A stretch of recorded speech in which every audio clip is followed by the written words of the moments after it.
Tower blocks first began being built en masse in the UK to deal with the post-war housing shortage. Such was the demand that the quicker homes could be built, the better, but this inevitably meant that corners were cut.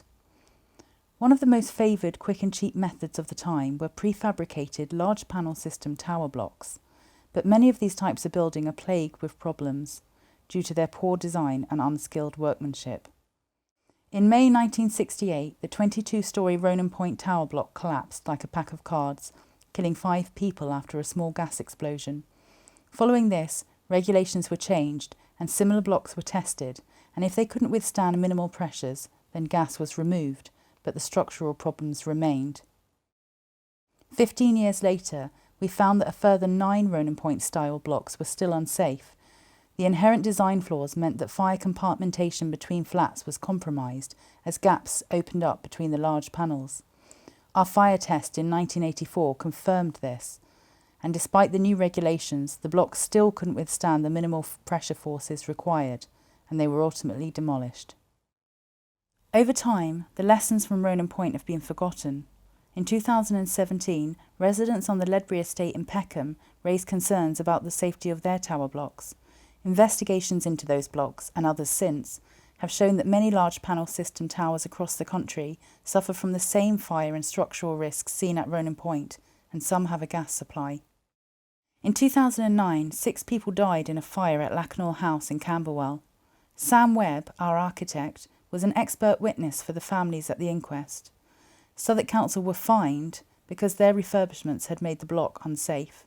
The coroner highlighted fire experts' advice that where there are sprinklers, people don't die. She recommended a review of building regulations, better training, communications and responsibility sharing, and the regular completion of fire risk assessments. Her recommendations were mostly ignored.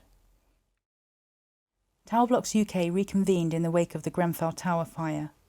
We created a website as a resource for those concerned about tower block safety. We support residents groups, like those on the Ledbury estate.